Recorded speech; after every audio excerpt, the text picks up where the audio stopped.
Question 21. Here are two rectangles. All of the measurements are in centimetres. The area of rectangle A is equal to the area of rectangle B. Work out the perimeter of rectangle A.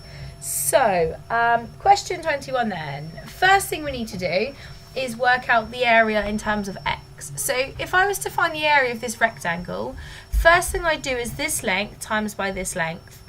So I do 4x times 25. And if they're equal to each other, I know that I can set it equal. And it would be 2x minus 3 times 7. And that's all I've done there. And I can get 1 mark just from saying that. Okay, step 2. What I have done is kind of simplified them. So 4 times 2.5 gives me 10. And I've just expanded these brackets, which gives me 14x minus 21. There's step 2. Mark number 2.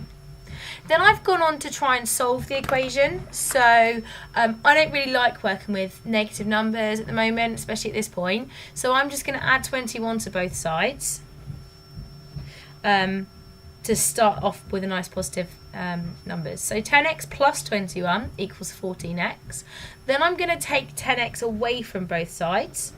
By doing that, I'm left with just 21 and 4x. If I want to divide by 4 to finish off with, just to get x on its own, I divide by 4 both sides. I'm left with x equals 5.25. There's my third mark. So far I've got 3 marks. Now the final thing says work out the perimeter of rectangle B. So I need to substitute in x is 5.25 to get this length here. So 2 times 5.25 gives me 10.5. Take away 3 gives me 7.5. And if that's 7.5, that must also be 7.5. So to find the perimeter, I do 7 plus 7.5 plus 7 plus 7.5, and that equals 29 centimetres. And that's where mark number 5 comes from. Question 22. The diagram shows a fair 4-sided spinner. Hazmi is going to spin the spinner twice. Complete the probability tree diagram. So what's the probability that it lands on A? 1, 2, 3 out of 4. 3/4. You could do decimals, but I'm just going to go with fractions. So therefore, the probability it lands on B is just 1/4. 1 mark for getting both of those correct. Second mark comes from filling this one in. It's exactly the same. So the probability it lands on A is 3/4, B is 1/4, A is 3/4, and B is another quarter. Second mark there. Your third mark comes from recognising that what we're looking for is it lands on A and then B. So it lands on A and then B. And I've just coloured this route in red. Okay, and what you have to know here is that if you're going across the branches, you multiply. So 3/4 times by 1/4 is where you get your next mark for this part of the question, is 3/16. 3 for the numerator, 1 for the numerator, 1 for the denominator, 3/16. Question 23 is substitution, but it's a lot harder than normal substitution. So, calculate the value of S. I'm just going to rewrite this, but instead of having my A and my B, I'm going to write the numbers in that it gives me. So S equals pi squared, bracket, and then it's B squared. Now B is 10, so it's 10 squared. Take away A squared. A is 8. Take away A squared. And I literally just typed that in on my calculator, just like that. Equals 355.305 and so on.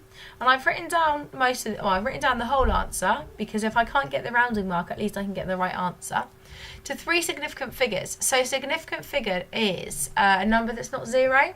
So 1, 2, that would be my third significant figure. So I look next door. 5 or more, raise the score. 4 or less, leave the mess. So it is 4 or less, which means I can leave this as it is and everything else can disappear or turn to zeros. So 355.000 is just 355.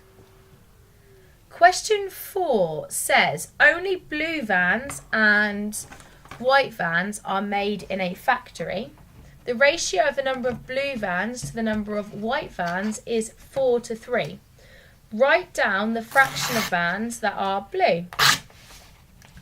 Well, out of this, there are 7 parts, so it's out of 7, and only 4 of them are blue. Next question says, work out, for blue vans, the number of small vans to the number of large vans is 3 to 5. Work out the fraction of the number of vans made in the factory that are both blue and large.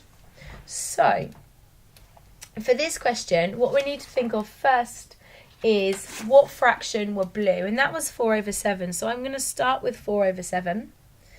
And then I'm just going to find the fraction over here from this ratio of large vans.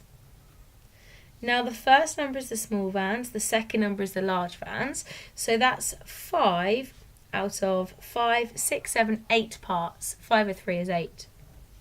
Now if I'm looking for a fraction of a fraction, I'm multiplying. So 4 sevenths times 5 eighths. 4 times 5 is 20. 7 times 8 is 56. My answer is 20 over 56. You could definitely simplify that to 5 over 14. It's not asked for simplification, but it is there. So 1 mark if you'd got the 5 over 8. Second mark comes from multiplying them together. Third mark, I believe it was 3 marks, wasn't it? Third mark comes from getting your 20 over 56.